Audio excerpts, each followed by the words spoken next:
Nous sommes arrivés juste derrière vous. J'ai jeté un coup d'œil pendant que vous descendiez. Que s'est-il passé? Elle s'est évanouie, voilà tout. Mais quand l'ambulance de service est passée, j'ai préféré la faire amener ici. Excusez-moi, docteur, mais on m'avait demandé de vous conduire chez le docteur Stafford directement. Oh, ça va bien, sergent. Vous m'avez amené ici.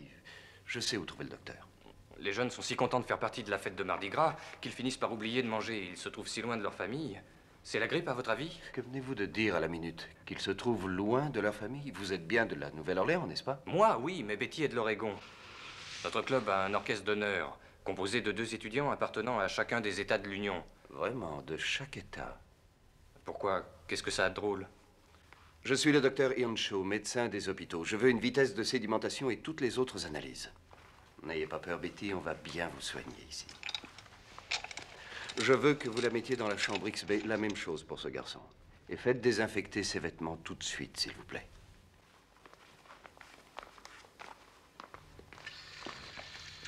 Alors? Je crois que vous avez un cas de plus, docteur Stafford. Ça fait 14 ici à Bayou et 6 autres à Sainte-Méry. Combien sont encore en vie? Le dernier rapport que j'ai donné au gouverneur indiquait qu'il n'y avait que 40% de mortalité. Seulement 40%. Je suppose que vous ignorez le nombre de faux diagnostics de scarlatine, de fièvre jaune, de scorbut ou de gastro-entérite. C'est vrai. Alors permettez-moi de vous dire ceci, docteur. Si on m'avait promu ministre de la Santé dans cet Oui, état, si on j'aurais... vous avait promu ministre de la Santé dans cet état, toute la ville serait en quarantaine, ainsi qu'un demi-million de touristes venus du monde entier. Le mal alors ira en empirant. Tant que nous n'aurons pas trouvé le moyen d'isoler ce virus, si toutefois c'est un virus, il faut que nous trouvions ce moyen à tout prix. Bien sûr, trouvons un remède qui sera efficace contre un fléau qui reste aussi obscur qu'on n'en parle même plus dans aucun manuel et tout ce que les spécialistes sont capables de faire, c'est de lui donner un nouveau nom XB. Et comment voudriez-vous qu'on l'appelle? Panique? Hystérie? Ah, je suis désolé. Ah, moi aussi.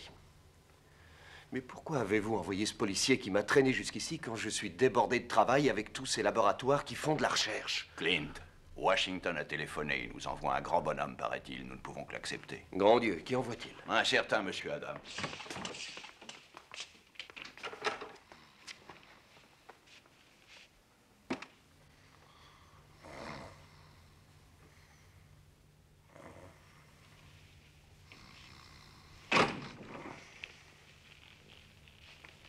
Vous êtes réveillé?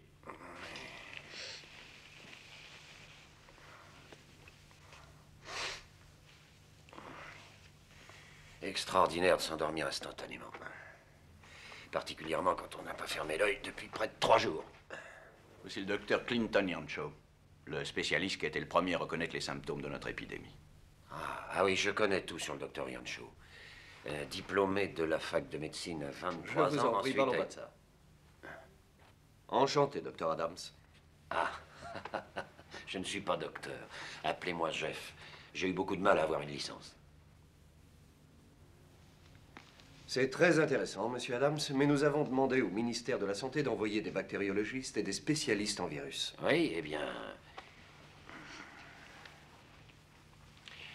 J'ai gagné un concours d'athlétisme dans une petite école de village. Une vraie fête ce jour-là.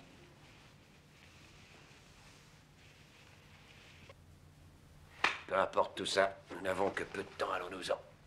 Je n'ai pas l'intention de m'en aller, monsieur Adams. Il n'a besoin de votre collaboration que pendant quelques heures, Clint. Je n'ai pas une minute à perdre, docteur. Je ne voudrais vexer personne, mais je ne vois vraiment pas en quoi les qualités athlétiques de monsieur Adams pourraient nous aider. Votre problème, c'est le XB, c'est bien ça? Symptômes similaires au choléra, la fièvre des forêts vierges, au scorbut toxicana. Toutes ces maladies contagieuses étaient considérées comme disparues. Mais tout à coup, l'une d'elles réapparaît en force. Alors à moins que d'ici quelques heures, vous ayez trouvé le remède miracle. Vous l'avez trouvé? Non, malheureusement. Bon, alors, nous le trouverons peut-être ensemble. Allez, partons.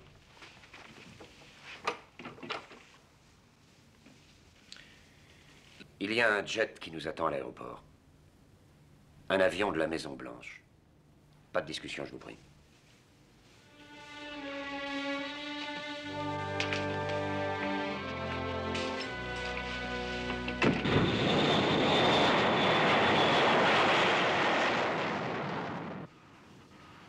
Alors, maintenant que nous sommes seuls, peut-être pourriez-vous me dire ce que ça signifie.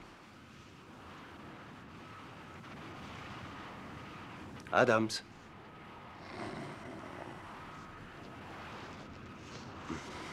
Tout ça n'a rien de drôle.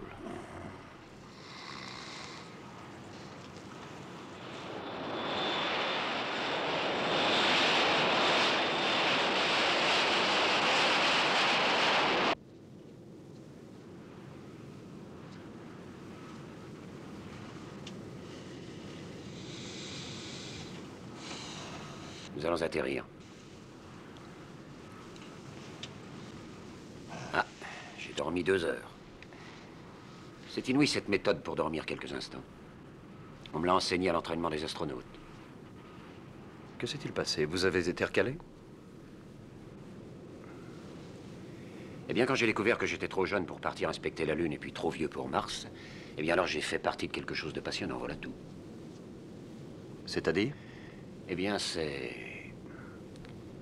une fondation scientifique. Plutôt spécialisée. Mais nous n'avons qu'un tout petit centre de recherche. Vous le verrez. Et qu'est-ce que tout ça a à voir avec mon problème? Avec une épouvantable épidémie qui pourrait sous peu atteindre le pays tout entier. Connaissez-vous un grand patron qui s'appelle Anderson? Le docteur Joshua Anderson. Oui, de l'Illinois. Oui. C'est un des rares savants à avoir su décrire de façon précise les mêmes symptômes que le XB. Qu'il a surnommé la fièvre des forêts vierges, hein? Mais il vivait au siècle dernier, il y a 100 ans, monsieur Adams. À l'époque, on accusait les forêts de toutes sortes de sortilèges et de maladies. Je sais. Mais il a décrit les symptômes de 27 cas. Et à part seulement 2 malades soignés trop tard, tous ont été sauvés, d'accord? Oui, c'est ce que les autres docteurs ont affirmé. La fatalité a voulu que les dossiers du docteur Anderson soient entièrement brûlés dans l'incendie de Chicago en 1871. Alors... Mais est-ce que ce ne serait pas utile de savoir ce qu'il y avait dans ces dossiers? De savoir comment le docteur Anderson a réussi à guérir ces cas de XB? Oui, bien sûr que ça m'aiderait. Pour votre information personnelle, des historiens ont bien essayé de reconstituer le puzzle pendant des années, mais sans aucun résultat. À moins que, par miracle, vous ne soyez arrivé à découvrir le journal du docteur Anderson il y a quelques minutes ou quelques heures. Eh bien, l'avez-vous? J'ai peur que la seule chose personnelle sauvée du sinistre, qui lui est appartenue et qu'on a retrouvée, soit cette montre en or, offerte par sa femme en 1854. C'est le musée de Chicago qui me l'a prêtée. Il y a une très belle inscription à l'intérieur. À mon bien-aimé, à mon mari avec tout mon amour. Excusez-moi, mais je ne suis pas intéressé le moins du monde par les reliques d'un homme qui est mort il y a 100 ans. Bien sûr. Mais aimeriez-vous avoir une conversation avec le docteur Anderson? Lui demander un avis qui pourrait vous être profitable.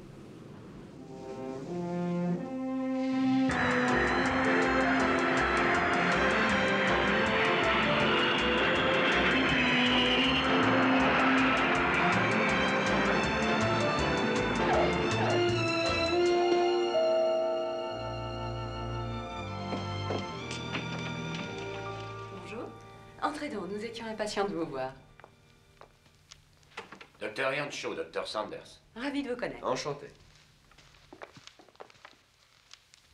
Il adore les diplômes. Hélène en a 5. Californie, Oxford. Ah, c'est arrêté, Jeff. Voulez-vous un peu de café? Clint, je crois. Non, merci, j'en ai déjà pris dans l'avion. D'accord, de toute façon, il faut faire vite. Je voulais mettre une thermos là-dedans, mais... Voilà qui réussit à la perfection. Les spécialistes ont dû travailler très vite. Qu'est-ce que c'est? Une trousse médicale? Regardez, tout est victorien. De 1870, c'est à s'y tromper. Excepté ça, regardez. L'intérieur est transistorisé, avec assez de puissance pour marcher 5 heures. Une centrifugeuse miniaturisée? Au cas où vous auriez besoin de faire des recherches complémentaires, il y a aussi un microscope spécial. Oh, mais il ne faut surtout pas qu'il y ait une personne du passé de Chicago qui voit ce matériel. Du passé? Ah, mais une minute. Qu'est-ce que c'est que cette histoire? Quand vous m'avez demandé si ça m'intéressait de parler avec un homme qui était mort depuis plus de 100 ans, j'ai cru bien entendu qu'il s'agissait d'une plaisanterie, une séance de spiritisme ou autre idiotie. Vous ignorez que nous faisons de la recherche dans le passé et que vous allez partir en voyage pour remonter dans le temps en 1871? Je vais quoi? Oh, Jeff, voyons.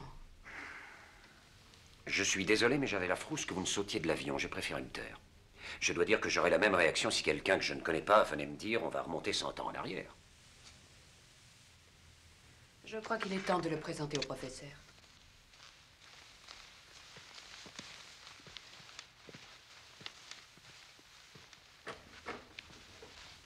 Dr. Earnshaw, Dr. Cummings. Vous avez dû entendre parler du docteur Amos Cummings. J'avais lu quelque part que vous désiriez partir pour l'Afrique, docteur. Non, non. J'ai quitté la NASA, c'est tout. Je me suis débarrassé de ma chaire de physique. Quel soulagement. Quelle étrange réaction pour un prix Nobel, docteur. Pourquoi ça? J'en ai eu assez de la spécialisation. C'est tout. Maintenant, on va commencer par le début. Examiner ensemble l'arbre de la connaissance. Docteur Cummings. Êtes-vous certain, à l'heure actuelle, de pouvoir me transporter dans une époque passée? Oh, mais vous n'y allez pas seul. Je pars avec vous. En ronflant tout le trajet, je suppose. Écoutez, je veux bien faire n'importe quelle expérience, à condition qu'elle soit sensée, mais celle-ci est absolument ridicule. Bon, je crois l'avoir entendu dire oui, pas vous? Oui, j'ai entendu. Docteur Earnshaw, les programmes des ordinateurs sont très précis.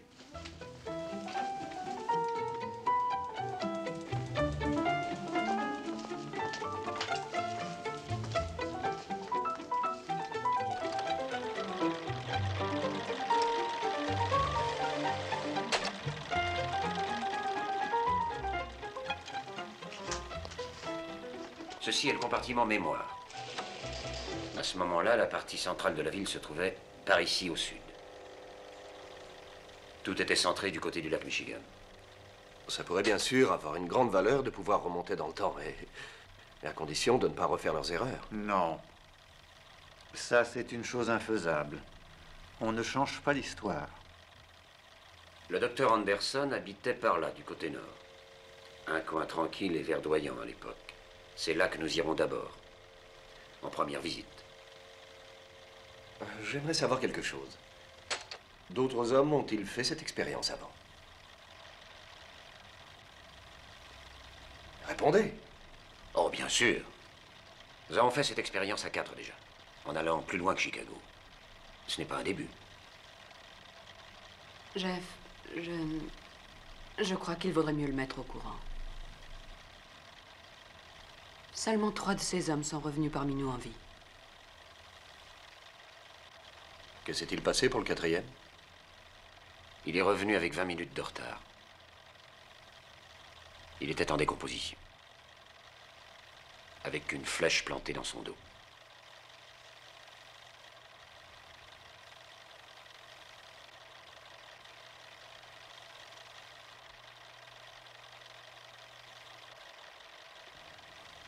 C'est vieux de 30 000 ans.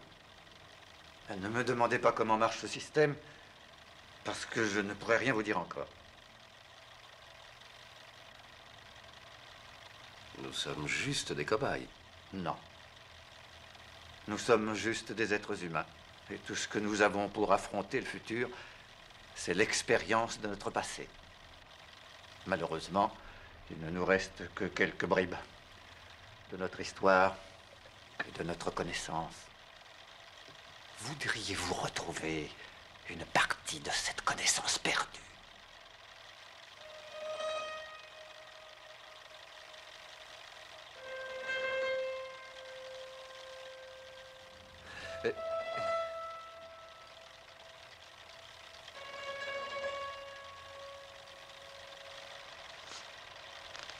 Venez par ici.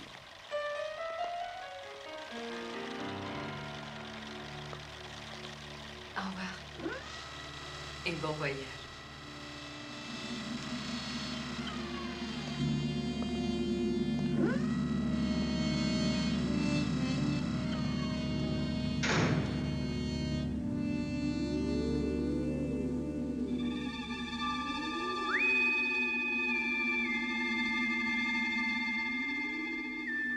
Quatre jours. Nous resterons là-bas 4 jours. Cela me paraît suffisant comme temps. Nous sommes le 4 octobre. Mais nous allons perdre 4 jours sur l'épidémie. Même en restant dans le passé, plus d'1 mois, cela n'enlèvera pas une minute au présent. Ça vous va? Messieurs, il vous reste 10 secondes jusqu'au compte à rebours. Nous sommes prêts. Docteur Earnshaw? Oui, je suis toujours là. Tout ira bien, soyez sans crainte. Allons-y.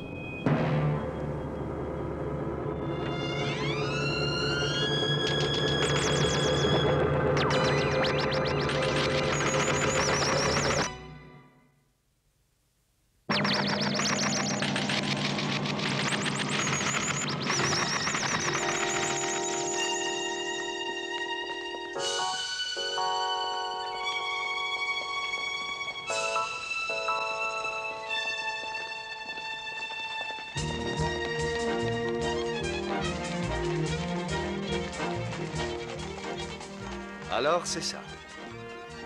C'est ça que vous appelez un coin tranquille situé au nord. Nous sommes arrivés dans quelle ville? New York? Cleveland?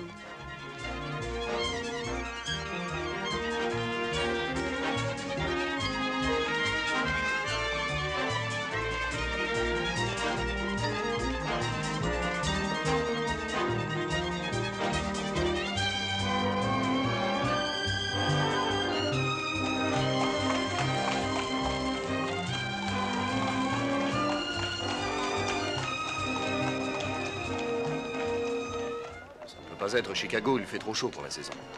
Et souvenez-vous, il y a eu une vague de chaleur en octobre 1871.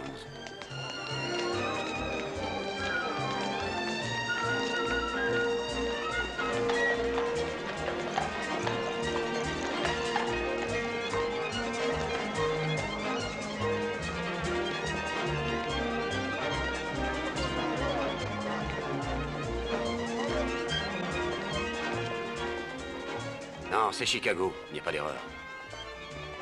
C, B et Q. Chicago, Burlington et Quincy.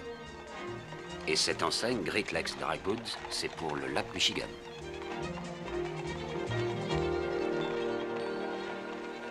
L'ordinateur a commis une petite erreur, je pense. 1 ou 2 miles de différence en latitude et en longitude, c'est tout. Bien sûr, Randolph Street. Et ça, State Street. Bien, alors il faudra repartir exactement du même endroit où nous sommes arrivés, c'est-à-dire de la gare. Vous avez entendu, Clint? Quoi? J'ai dit qu'il fallait repartir du même endroit de la gare. On prendra des chambres au Palmer House. Nous avons juste 4 jours pour obtenir les renseignements. Ça devrait être amplement suffisant après avoir contacté le docteur Anderson. Mais n'oubliez pas que vous êtes le docteur Clinton Earnshaw de Washington District de Columbia. Si vous leur donnez votre véritable identité... Il nous mettra en prison séance tenante.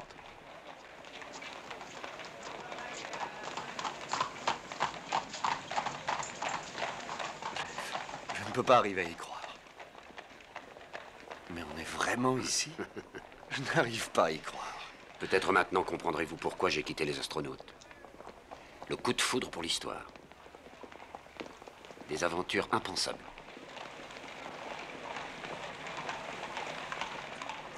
Stanley est toujours à la recherche de Livingstone. Jeff, regardez ça. La dernière dépêche de Stanley. Il est en Afrique, toujours à la recherche de Livingstone.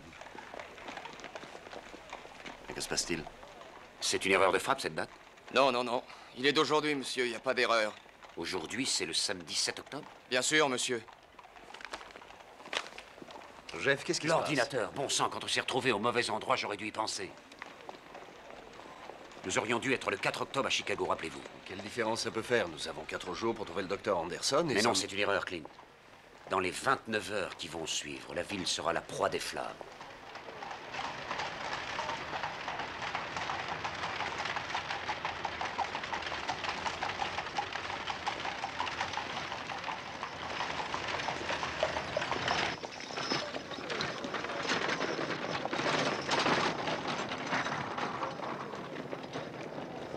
Merci.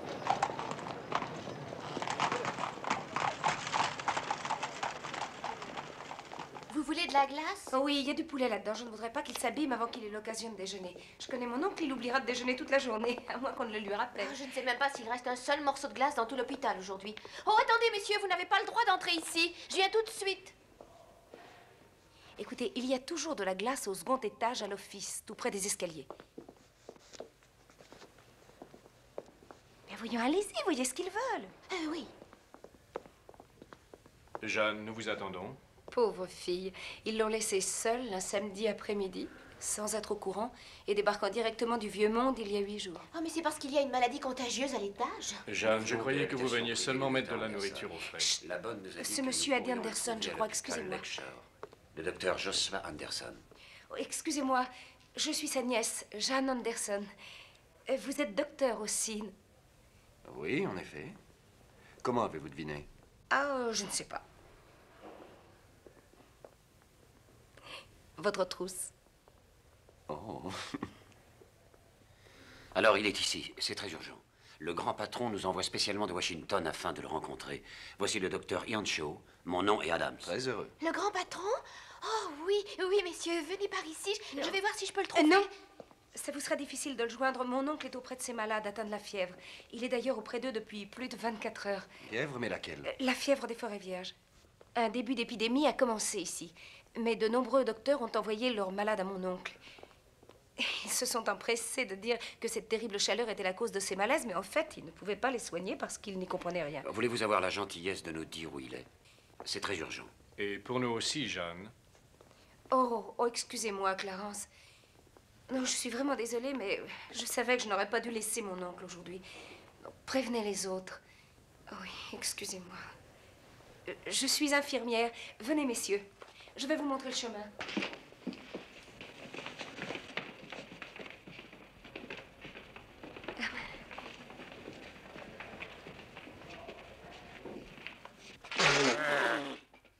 Je vous ai dit d'avaler ce truc. Mais c'est de la liqueur.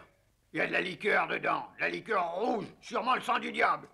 Il y avait une pilule là-dedans. Ah, c'est moi, démon tentateur. Filez loin d'ici, Dieu Tout-Puissant m'a dit... Il n'userait pas sa salive avec des bêtises, ouvre la bouche.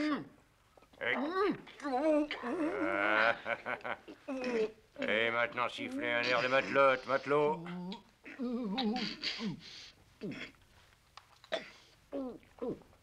Eh ben voilà, c'est parfait. Vous n'avez pas trop souffert. Je souhaite que Dieu vous pardonne. Il s'appelle Charquet, docteur. Il m'a dit qu'il avait assisté à une réunion religieuse l'autre soir. Chercher la grâce du Seigneur, il a dit. Ne parlez pas, restez tranquille. J'ai entendu sa divine parole et j'ai vu sa lumière. Alléluia! Ça me soutient de parler un peu, docteur. Ça m'empêche de trop penser à certaines choses. À ma femme et aux petits, au Texas. J'ai été un pécheur devant l'Éternel comme vous tous. Et j'ai connu des tentations. Les femmes, le whisky et aussi le tabac chiquet. Charquet, tu seras bientôt un cadavre si t'arrêtes pas de gueuler. Je peux dire ce que je pense, oui. Mais vous n'avez pas Personne honte, m'en tous empêchera. autant que vous êtes. Ça suffit. Qu'est-ce que tu viens faire par ici, toi? Vous en faites pas, madame. Malheur à celui qui a profané, car il brûlera dans les flammes éternelles. Ah, la ferme. Vous voulez pas d'eau, je crois. Ces deux messieurs voudraient te voir, docteur. D'accord, d'accord. Aussitôt que je leur ai donné cette dernière pilule.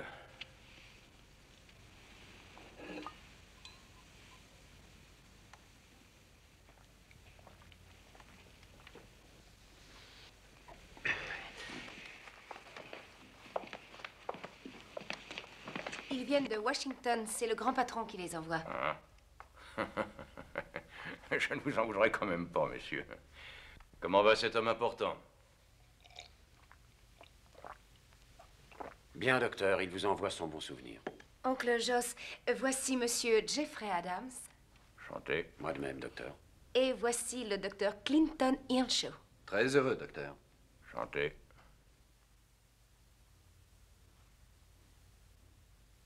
Ah, vous avez sans doute un nouvel antiseptique à me proposer. Votre nièce nous a dit tout à l'heure que cette pièce était réservée aux contagieux, docteur. Ah, c'est exact, ils ont tous la fièvre des forêts vierges, mais pas moi, je suis immunisé. Savez-vous pourquoi, docteur? Comment vous êtes-vous immunisé? C'est une des raisons pour lesquelles nous sommes venus vous voir. Que je peux prendre si je le sais. Ce marin qui est là-bas vous dira probablement que je suis protégé à cause de mes relations étroites avec le diable. Mais j'y pense. Ces messieurs auraient pu trouver le chemin sans ton aide. J'avais pourtant dit à ce jeune homme qui ne te laisse pas approcher de cet hôpital tant que cette maudite chaleur sévirait, de t'emmener t'amuser un peu. Pour une fois, ça te changerait. Ah, c'est vrai. Et c'est sans doute parce que Clarence t'a dit qu'il voulait être magistrat un jour, je suppose. Mon oncle, voyez-vous, désire me marier à un homme respectable, tel qu'un avocat ou un politicien. Il est évident que ce n'est pas convenable pour une célibataire d'être infirmière dans un hôpital où elle a la possibilité de rencontrer toutes sortes d'hommes. Et même des docteurs. Docteur! Docteur! Voilà, j'arrive, monsieur Younger. Veuillez excuser ma nièce, messieurs, elle s'emporte quelquefois. Elle est un peu soupe au lait. Ça doit tenir de famille. Je suis pareil, docteur. C'est vrai? Docteur, nous avons peu de temps. Nous ne pouvons rester ici qu'un seul jour.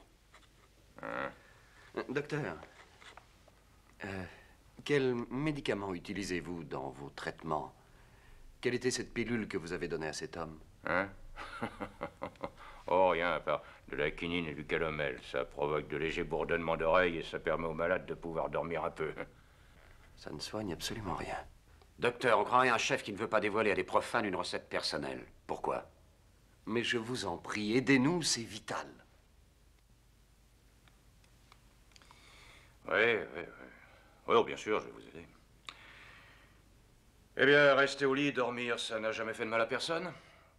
De la quinine, du calomel, mélangé avec un peu de vin de sureau, c'est un remède ancien qui fait oublier aux gens combien ils sont malades, qui leur permet aussi de ne pas se rendre compte de leur état. On peut ajouter aussi de l'huile d'olive, remède excellent pour le foie, ou du venin de serpent. Mais qu'est-ce que vous croyez, que je ne vous dis pas tout?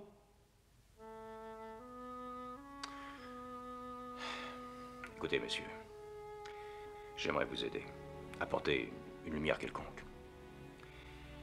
Seulement, je dois vous avouer franchement que je ne connais pas la raison pour laquelle mes malades survivent.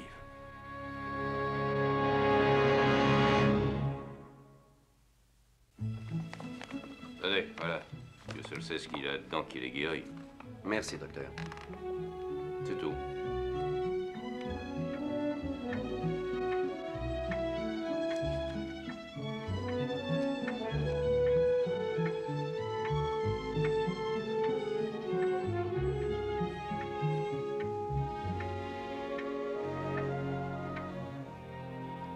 Il faut faire macérer des mûres avec des herbes. C'est ce qu'on utilisait avant pour le choléra ou des maladies tropicales. Et ensuite, on y ajoute de l'écorce d'orange, du citron, de l'angélique. Excusez-moi, je n'ai pas tout compris. C'est en cataplasme que ça s'applique? Non, ça c'est la recette d'un gâteau. Non, le médicament, mon oncle le fabrique lui-même. Je suis confus, j'ignorais. Un bon docteur, dit-il, doit être capable de peindre un tableau et de ferrer un cheval. Alors, moi qui suis incapable de faire un trait droit, et encore moins de ferrer un cheval. Je dois être un très mauvais médecin.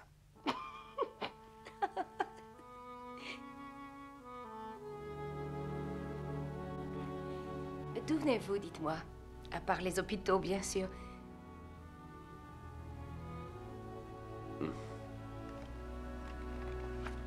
Je crois que maintenant, il faut rejoindre votre oncle. Clinton, que faites-vous à part la médecine? Est-ce que vous aimez l'alpinisme, la navigation, la pêche? Explorer les terres sauvages?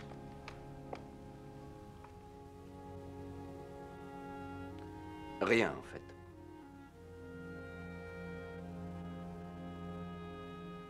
Je crois qu'il y a bien des choses que je n'ai jamais eu l'occasion de faire, faute de temps. Mais parlons plutôt de vous. Que voulez-vous dire?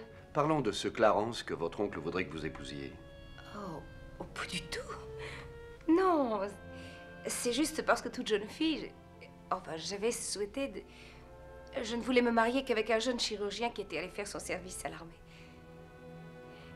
Parce que mon oncle Joss a surtout peur d'une chose, c'est que...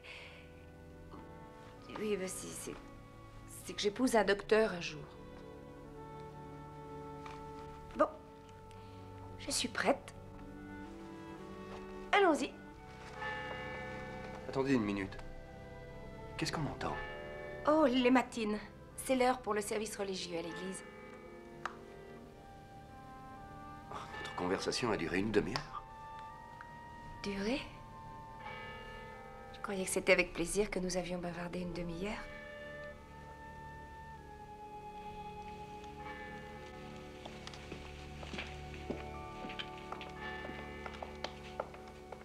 Bien, bien.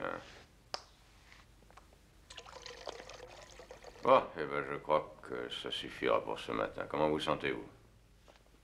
Voilà, ça va aller maintenant. Je serai vite guéri.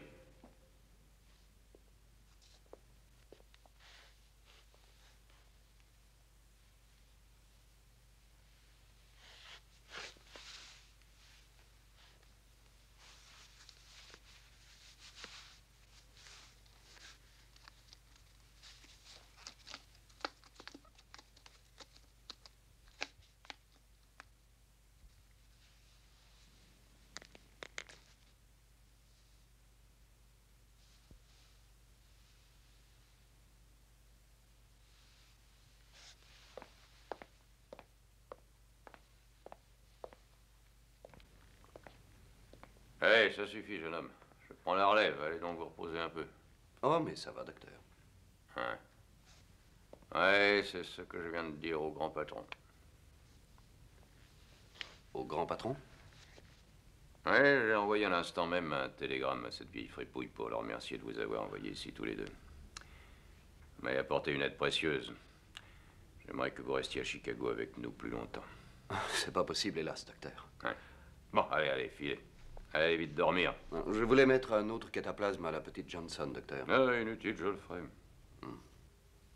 À propos, avez-vous vu votre nièce? Elle est dans la salle des hommes en bas. Elle paraissait avoir quelques problèmes avec le marin. Il voulait à tout prix s'en aller pour assister à la messe. Bon sang, quel enquiquineur. Bon, je descends pour le mettre dehors. De toute manière, il est guéri maintenant.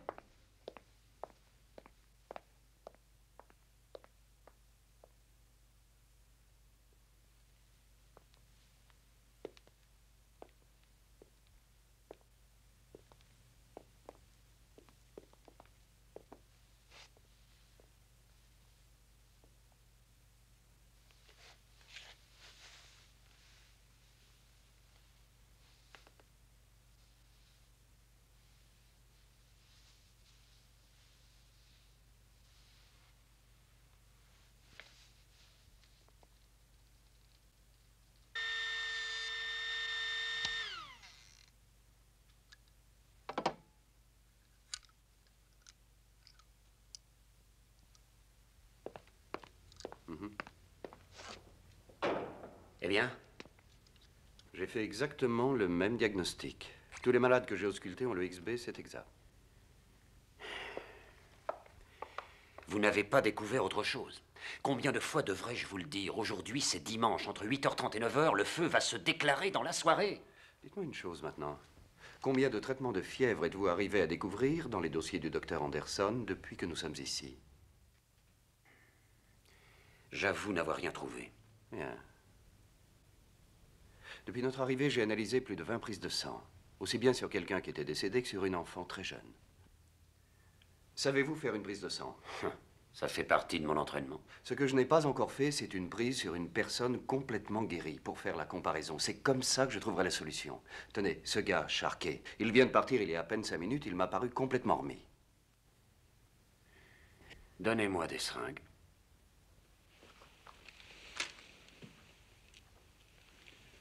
Où ce marin est-il allé, vous le savez? Il voulait filer à sa réunion religieuse habituelle. J'ai cru comprendre que c'était quelque part en ville. Je crois que c'est le Patch. Je sais où ça se trouve.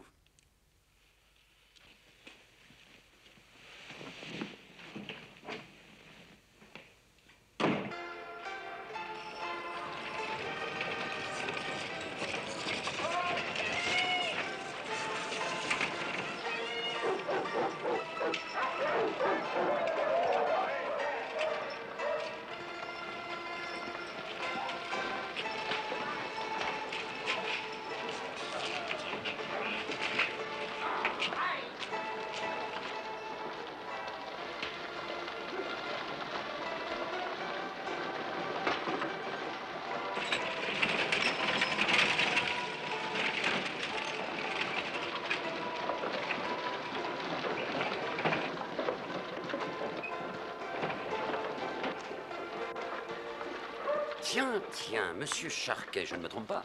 Quel plaisir de vous voir, monsieur. Peut-être m'avez-vous aperçu à l'hôpital. Vous vous rappelez, je m'appelle Adam Jeffrey. Aucune importance, matelot. J'ai pas le temps. Je suis appelé par la grâce. Eh bien, en fait, moi aussi. Vous permettez que je vienne avec vous? Non, pas de ça. On doit faire le chemin tout seul pour trouver la grâce, monsieur. Ah, amen, vous avez raison. Mais avec un ou deux petits arrêts pour boire un verre, peut-être. Tenez, dans ce bar qui est là-bas, chez Barnet. Écoutez, j'ai eu droit qu'à de l'eau dans cette ville maudite. Qu'est-ce que vous me voulez? Pourquoi vous me suivez? Ah, Sharkey, il faut m'aider, je vous en prie. Non, laissez-moi m'en aller. Je vais être en retard pour chanter les louanges du Seigneur. Écoutez-moi, j'ai une proposition à vous faire. Non. Sharkey. Dites-moi, Sharkey, est-ce que l'argent vous intéresse? Ah, bien sûr que l'argent m'intéresse. Qu'est-ce que vous voulez de moi? Qu'est-ce que vous voulez me faire faire, hein? Ça me fera peut-être un peu plus d'argent pour donner à mon église, pas vrai? Écoutez, je suis docteur, comprenez-vous, ce qui fait que vous n'avez pas à avoir peur. Vous avez échappé par miracle à une maladie très dangereuse et très contagieuse. Alors à présent, je vais vous donner une chance de pouvoir sauver des milliers, peut-être même des millions d'êtres. Ah, qu'est-ce que c'est que ça? Vous êtes le seul qui puissiez nous aider, Sharkey. Je vous paierai ce que vous voudrez. Sharkey, je suis sûr que vous avez déjà eu plusieurs prises de sang, soit dernièrement pour le XB ou pour toute autre analyse. Ceci n'est simplement qu'une petite... Oh. Ah.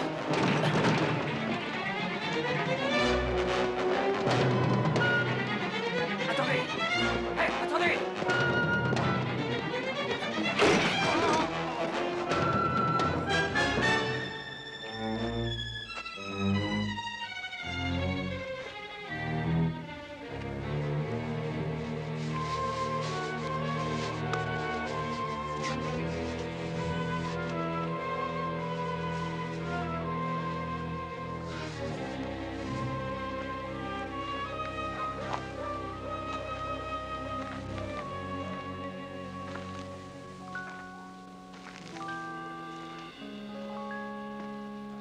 Qu'est-ce qui se passe?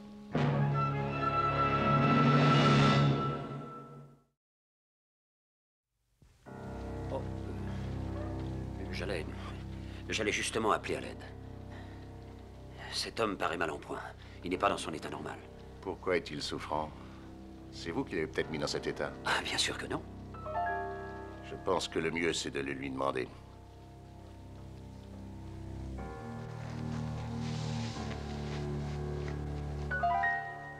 Il m'a l'air d'être dans les pommes. Aidez-moi, s'il vous plaît. Oui, j'ai eu l'impression qu'il avait bu un coup.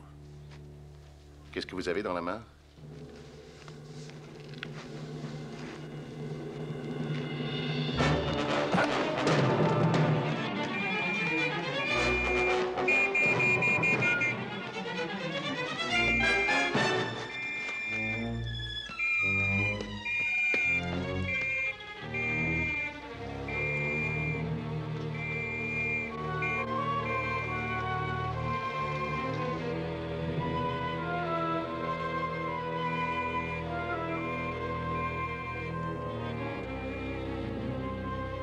Vous avez vu un homme qui courait? Oui, il a tourné là. Qu'est-ce qu'il a fait? Il y a Mara qui est mort. C'est sûrement ce type qui l'a assassiné.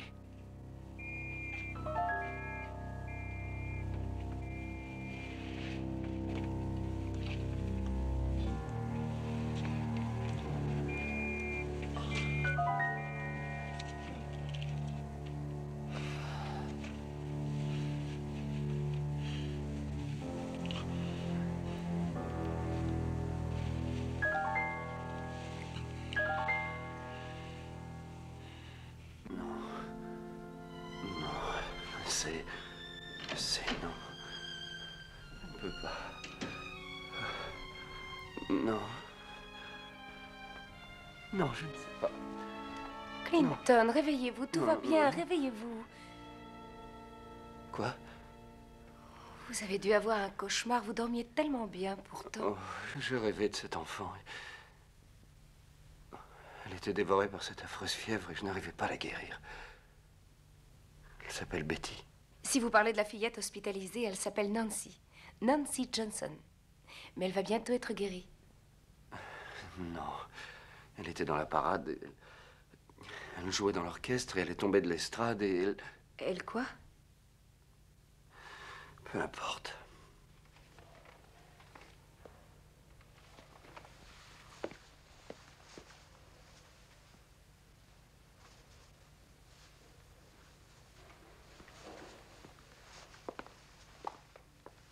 Le soleil va se coucher. Oui, bien sûr. Espérons que peut-être la chaleur tombera. Je vous avais dit que je voulais juste faire une sieste et pas dormir tout l'après-midi. Mais vous avez remplacé l'oncle Joss hier soir. Il a dit qu'il fallait vous laisser dormir. Savez-vous qu'on est déjà dimanche soir? Oh, je suis désolée, docteur. Vous aviez l'air exténué et j'ai cru faire pour le mieux. D'ailleurs, vous êtes encore, je trouve, très fatigué. Où est Monsieur Adams? Je l'ignore, vous ne le savez pas, vous? Il est parti faire une course pour moi.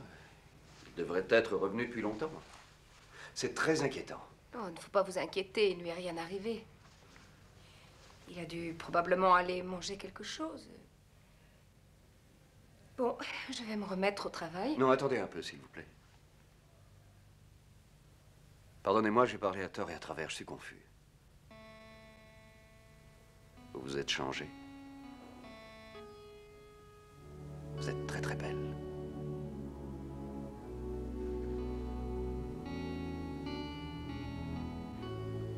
Oncle Joss a dit que je devais vous emmener ailleurs et vous faire un bon dîner. Ensuite, vous vous remettrez au Non, travail. non, il faut que je trouve Jeff. Mais j'ai besoin de vous. Je sais quelle direction il a prise et où il devait se rendre. Allons-y. Excusez-moi. Je ne voulais pas être désagréable avec vous. Et êtes-vous sûr d'être bien réveillé? Ça va bien, oui. Savez-vous où se trouve le patch, s'il vous plaît? À 1 kilomètre, au moins. Oh, pardon. Vous ne vous sentez pas bien, monsieur? Il vaut mieux prendre un taxi. Un quoi? De ces voitures à cheval, je veux dire. Clinton, prenez garde, vous allez tomber. Oh. Vous voulez un fiacre, Ça va, mademoiselle ça va Anderson? Il est seulement chaud. Joe, s'il vous plaît. Qui était-ce? Avec qui parliez-vous? Clinton, qu'est-ce que vous avez? Clinton! Allez vite chercher de l'aide, Catherine. Oh. Je parie que les ordinateurs n'avaient pas prévu ça. Je l'ai attrapé, jeune. Le XB. C'est fichu, j'ai attrapé la fièvre. Ça va bien.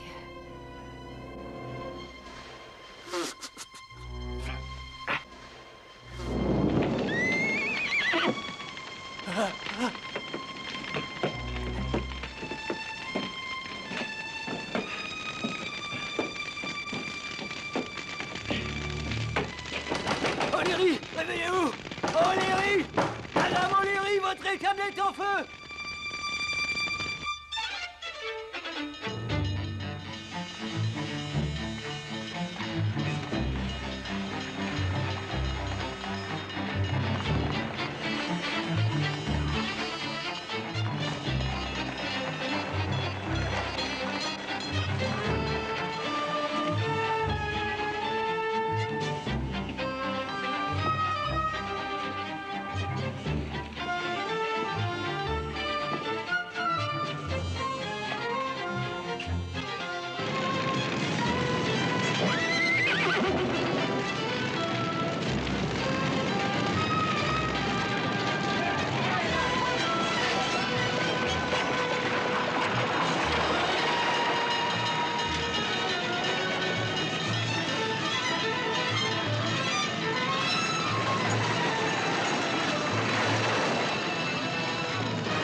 Tenez, allez à l'hôpital du lac.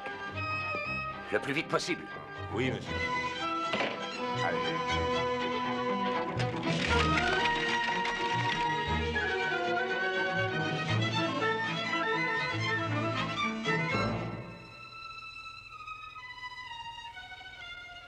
Voilà. Allez, ouvrez la bouche. Il est en âge. Ah, tenez, avec du vin, ça sera meilleur.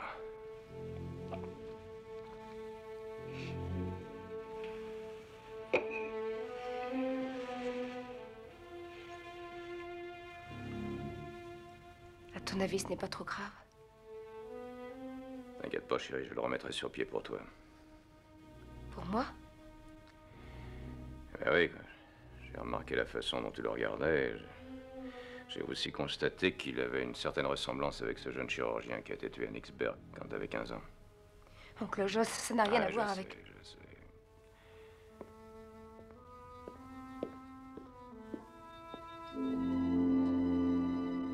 Désolé. Vous êtes désolé?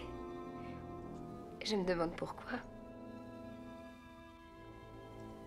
De vous entraîner dans ce cauchemar. De m'y entraîner moi-même. Ne pensez à rien, guérissez vite. Pour moi. Merci. Restez un peu, s'il vous plaît. D'accord?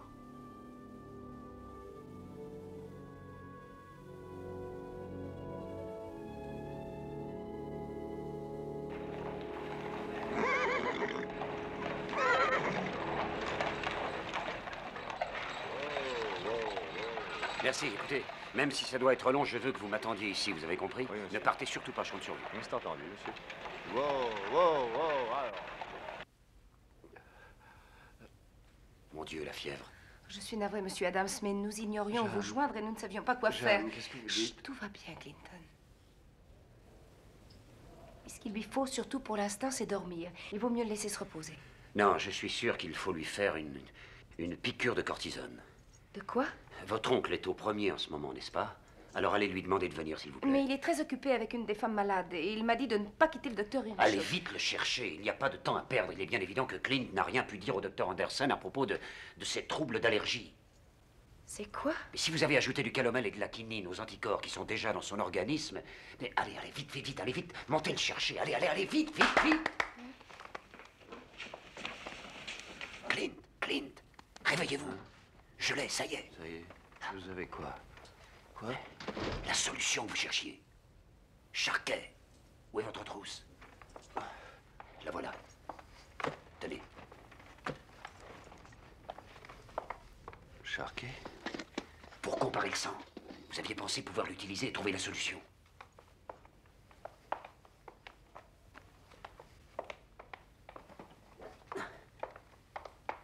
Là.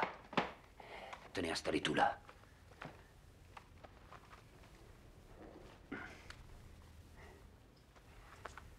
Je n'ai pas pu en prendre beaucoup. Je l'ai poursuivi et il s'est tué en tombant. Je ne voulais pas. Tuer cet homme. Vous ne vous rappelez pas avoir dit on ne peut rien changer à l'histoire. Mais il est mort, c'est l'agent qui me l'a dit.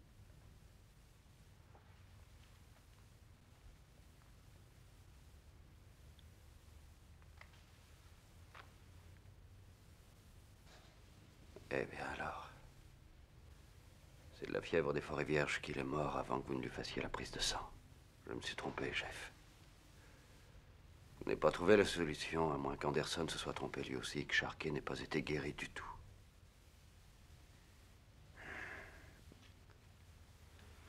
Très bien. Alors, et maintenant? Alors maintenant, laissez-moi tranquille, s'il vous plaît. Non, Clint. On est à Chicago. L'incendie de la ville a déjà commencé. Alors nous avons échoué. Je ne sauverai ni Betty, ni aucune autre personne. Que voulez-vous faire alors? Être mort avant d'être né? Dépêchez-vous de vous lever. Finissez de vous habiller. Dans 2 heures à peine, cet hôpital sera la proie des flammes. Eh. Qu'est-ce que vous avez dit à propos du feu? Rien du tout, soyez sans crainte. Où est-ce qu'il y a le feu? J'ai l'impression que ça sent vraiment le brûler. Remettez-vous au lit, ça vaudra mieux.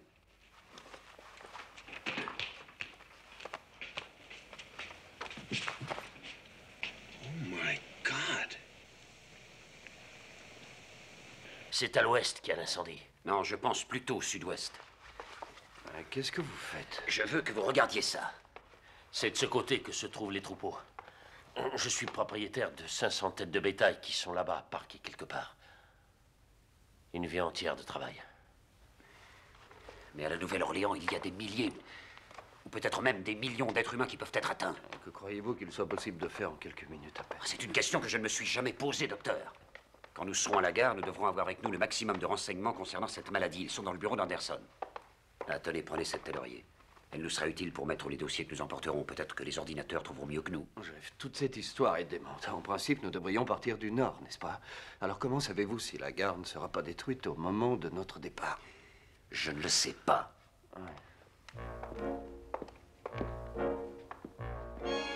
Il faut que j'y aille.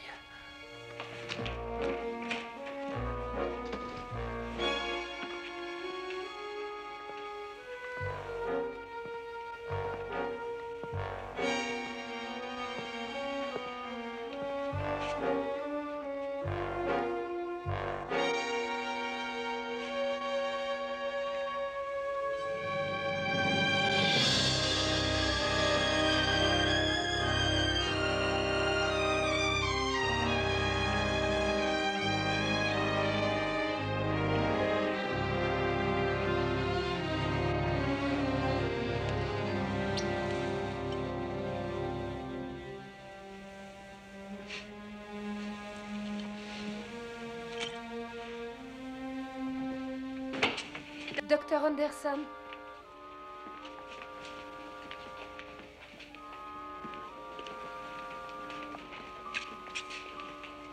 Mademoiselle Anderson. Attends un moment, Nancy. Mais c'est le feu.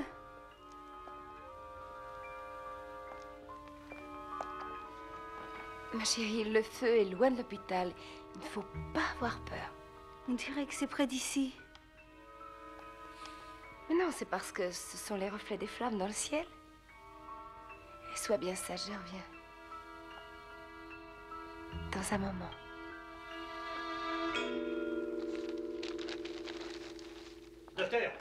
Docteur Anderson. Ah, je crois l'avoir aperçu chez les femmes dans la salle au-dessus. J'en viens et il n'y est pas. Mais qu'est-ce que vous faites? Le feu s'étend de plus en plus. Joey, vous me cherchiez? Tout va bien. Le docteur est au courant. Mais que se passe-t-il, docteur? En arrivant ici, j'ai trouvé cet homme en train de vider tous vos tiroirs. Ça va, je lui ai permis de regarder tout ce qu'il voulait. Mais je ne croyais pas que vous aviez l'intention de dérober ces papiers. Docteur, je vais vous expliquer, c'est en fait tout ce qu'il y a de simple. Docteur, vous feriez bien de lire ceci tout de suite. Vous verrez la réponse au télégramme que vous m'avez dit d'envoyer ce matin. Au grand patron. À qui? À qui? Oui, à qui? C'est une très bonne question. Qui diable êtes-vous, monsieur? Je n'y comprends rien. Si vous me permettiez de lire, docteur. Je les remercie d'avoir eu l'amabilité de m'avoir envoyé de tels assistants. Et il dit là en toutes lettres qu'il n'a jamais entendu parler d'eux, ni de personne du nom de Diancho ou d'Adams. Et je vous trouve en train de voler les dossiers de mes malades. Tous mes papiers qui étaient là. Docteur, pardonnez-moi. Je vous pose encore une fois la question. Qui êtes-vous? Docteur, si je devais dire la vérité... Si vous deviez dire la vérité. Joe, allez, reprenez tout ce qu'il a pris. Après que vous ayez agi de cette façon, après vous avoir fait confiance, je me moque de savoir qui vous êtes. Mais qu'est-ce que c'est?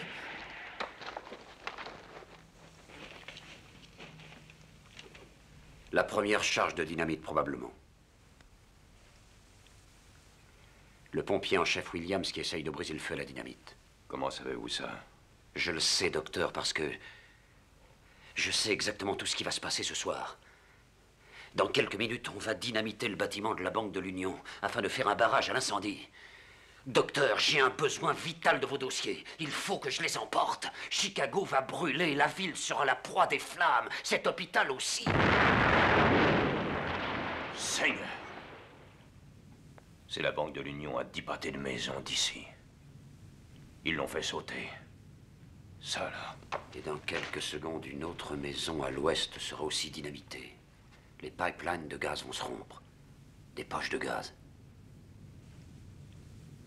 Des maisons qui exploseront en flammes.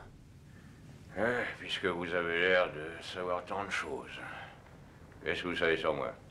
Peut-être que moi aussi, je vais prendre feu ce soir.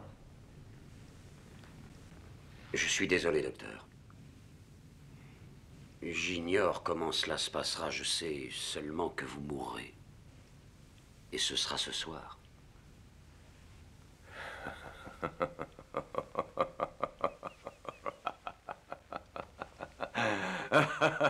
Quel talent! Un extra-lucide ou plutôt un charlatan. Effrayer le sujet avant tout et ensuite la ferme. Joey, ligotez-moi cet énergumène et enfermez-le à double tour dans la cave.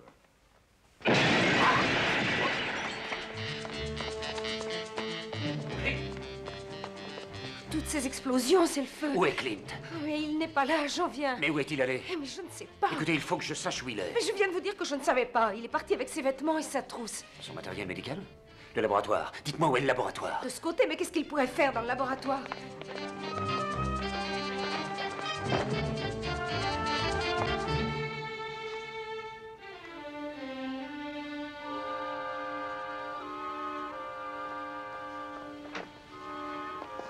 Oh, vous êtes là.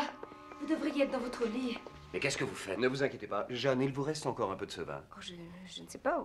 Je crois que oui, il y en avait encore quelques bouteilles à l'hôpital. Je croyais que vous l'aviez déjà analysé. Je l'ai fait. Mais tout à fait au fond de cette bouteille, j'ai trouvé... Oui, oncle Joyce. Tu vas bien? Mais oui, je vais bien. Docteur Anderson, il faut nous aider. Je vous en prie, d'où ce vin provient-il? Pourquoi est-ce que je devrais vous le dire? Je vous en prie, répondez-lui. Ce vin, où et avec quoi est-il fabriqué? Ce vin, c'est moi-même qui le fais, en prenant des bêtes sur eau. Vous le mettez en bouteille vous-même, docteur? Donnez-moi d'autres. Il n'y avait que quelques traces ici, dans le fond, et un peu sur le bouchon aussi. Des traces de quoi? Regardez ceci, docteur. Cette lumière, d'où vient-elle? Elle provient d'une batterie, au sodium. C'est de l'électricité, on appelle ça une ampoule. Je vais encore vous montrer autre chose.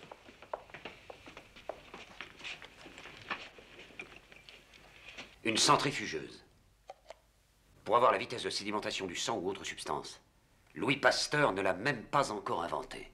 Je connais très bien Pasteur et je connais aussi Koch, oui. Ne vous occupez plus de ça. Regardez là-dedans et dites-moi ce que vous voyez. Tournez ça jusqu'à ce que l'image soit nette.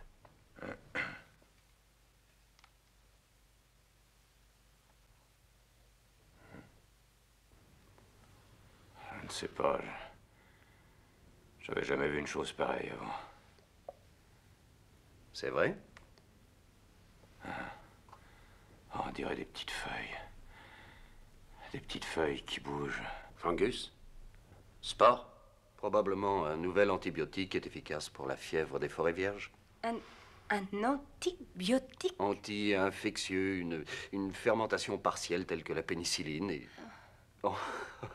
Oh, docteur, je n'en ai pas suffisamment pour continuer à analyser. Il faudrait que j'en ai au moins une bouteille, docteur. Où pouvons-nous en trouver? Vous ne toucherez à rien, c'est le fruit de longues recherches faites avec amour et patience. L'oncle Joss a plusieurs bouteilles chez lui. Oui, mais il habite du côté nord.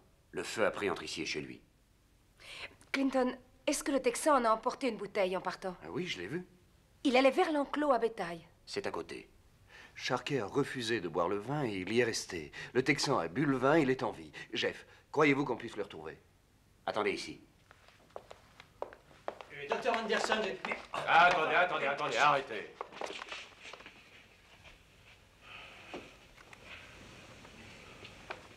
Qui êtes-vous? Qu'est-ce que vous cherchez avec tout votre... D'où venez-vous? Docteur, vous ne voudriez sûrement pas me croire si je vous le disais. Il le faut, nous devons emporter une autre bouteille avec nous. Emporter une autre bouteille? Mais où? Jeff, nous avons très peu de temps.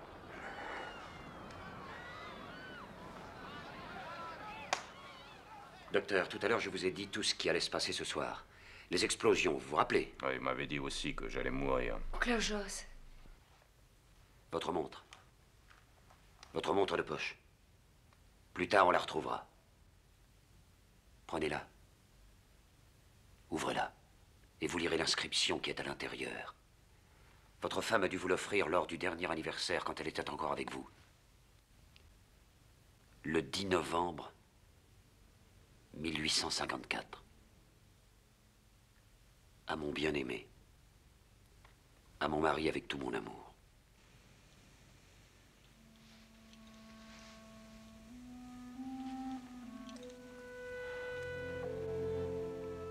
Il n'y a personne. Il n'y a personne au monde à part moi. Et ma femme qui le savait.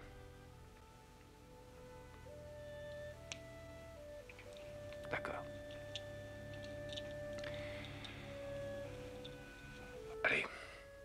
Allez, vous-en, laissez cet homme sortir. Eh bien, partez, qu'est-ce que vous attendez? Les autres, mettez-vous au travail. Je veux des chariots, des ambulances, tout ce qui est disponible. Il faut que tout le monde soit évacué immédiatement. Je m'en occupe, oncle Joss. Clint! Bon Dieu!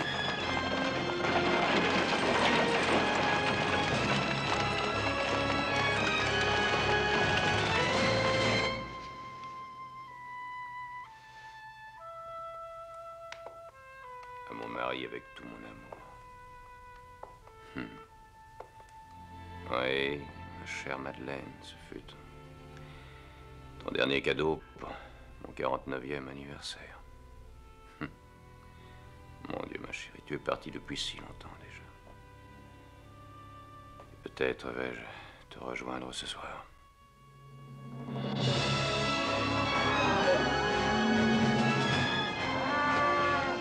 Croyez peut-être que je viendrai pas vous délivrer?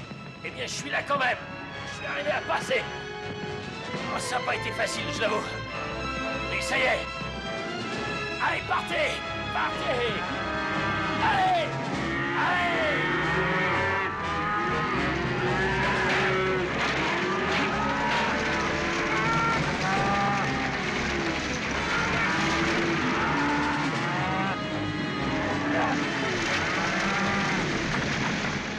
Je sais que tout mon argent va être perdu.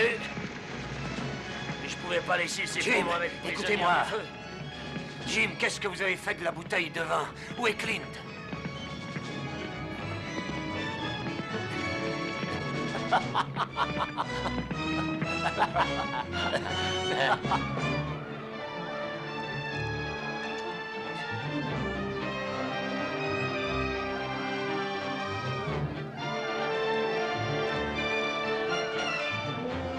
Allons, allons.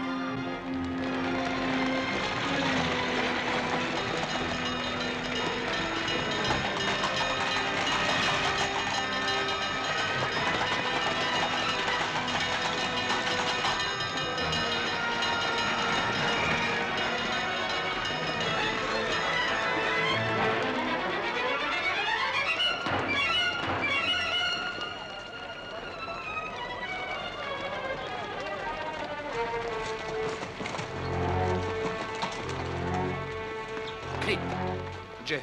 voici la bouteille qui nous aidera à trouver la solution. Oh, Dieu merci. Nous n'avons qu'un seul moyen pour arriver à la gare, c'est de passer sur le côté du lac. Vous ne savez pas? Son père est mort à Chancellorsville. Son frère à Gettysburg. Un jeune chirurgien y est mort aussi. Et maintenant, ce sera le tour de son oncle Joss. Il sera tué aussi. Tout le monde disparaît, mais elle continue à lutter avec confiance.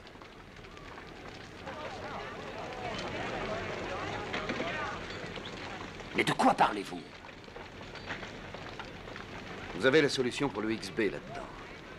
Nos bactériologistes sauront l'utiliser. Et moi, je resterai ici, Jeff. J'apprendrai comment peindre un portrait. Et j'apprendrai aussi comment ferrer un cheval. Vous allez quoi? Je serai plus utile ici, Jeff. Jamais personne ne s'est intéressé à moi comme elle l'a fait. Et elle n'est qu'un fantôme du passé. Et vous n'êtes rien de plus qu'un spectre qui repartira vers le futur. Non. Attendez, attendez, attendez. Où est la petite Johnson? Mais je croyais qu'on l'avait déjà évacuée. Non, ils l'ont oublié, la pauvre petite est à l'intérieur. Oncle Joss, laisse quelqu'un aller la chercher.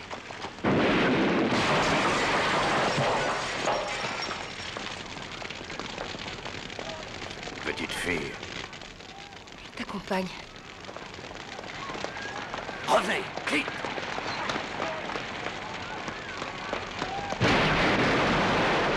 Ça suffit. Nous devons nous en aller vite. Inutile, je l'aime. Mais elle n'est déjà plus vivante. Laissez-moi. Et vous n'êtes même pas encore né. Laissez-moi. Non, non, non, non, vous ne pourrez rien changer à ce qui s'est passé. Vous ne savez pas ce qui s'est passé. Enfin, soyez raisonnable, cela fait maintenant 105 ans.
Jeff, vous êtes sûr qu'on ne peut rien faire pour eux?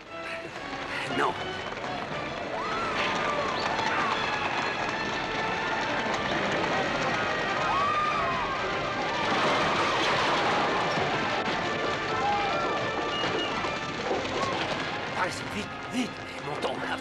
s'effondre. Dépêchons.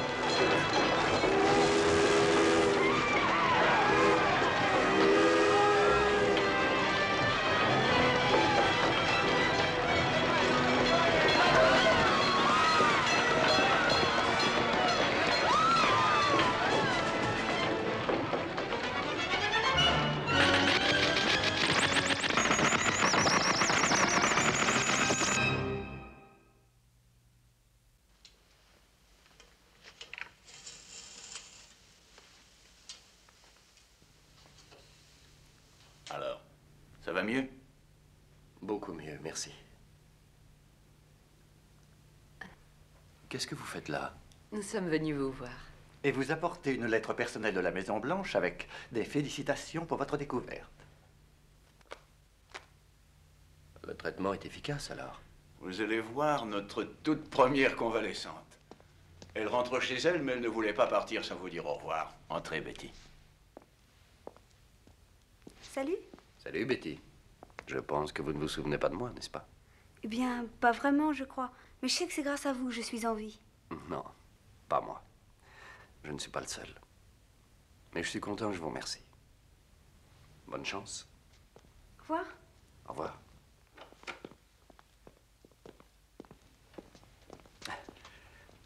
Mais vous avez été malade, vous aussi. Et ce qu'il faudrait savoir, c'est si vous avez été contaminé dans le passé ou dans le présent. Hélène, où est Jeff? En tant que scientifique, c'est passionnant, cette J'ai histoire-là. parlé avec lui ce matin. Il est en train de faire ce que vous lui avez demandé. Parce que, d'une certaine façon, vous avez eu cette fièvre pendant 104 ans, hein, vous vous imaginez. Mais d'un autre côté, si vous avez été atteint maintenant, dans le Docteur présent... Cummings, je n'ai pas l'impression qu'il soit intéressé par tout cela. Oh, ça vous passionnera, tout comme moi. Mais peut-être voudrez-vous sous peu faire d'autres expériences médicales pour nous, la lèpre, la peste. Que je quoi? Clint, nous avons besoin d'un homme ayant vos qualifications. Non, mais attendez une minute. Vous avez réussi un tour de force pour nous. Comme par exemple revenir à la Nouvelle-Orléans directement sans faire de détour. Non, mais vous voulez dire que vous ne l'aviez jamais tenté avant? Cette expérience devait être faite et nous étions pressés. Vous ne saviez pas si tout allait bien fonctionner et vous n'avez rien voulu me dire? Vous nous avez propulsés dans le passé comme une vulgaire paire de souris blanches dans un laboratoire. Allô? Ah oui, passez-le-moi. C'est Chicago. Comment ça s'est passé? Ah, magnifique. Oui, je vais lui dire. Oui, nous allons le faire tout de suite. D'accord. Au revoir. C'était Jeff. Il l'a trouvé. Joshua Anderson, né le 10 novembre 1805, décédé le 9 octobre 1871.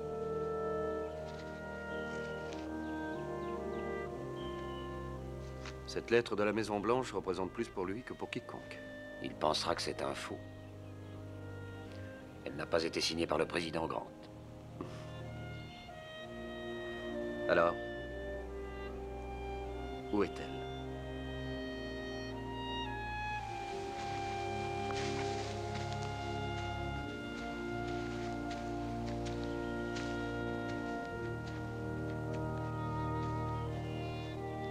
Tenez, voilà sa tombe. Payée par un certain Clarence. Clarence ou je ne sais pas trop quoi. Décédée le 9 octobre 1871. Elle est morte cette nuit-là. Tout s'est arrêté la même nuit. Vous ne l'auriez pas sauvée, Clint. Non.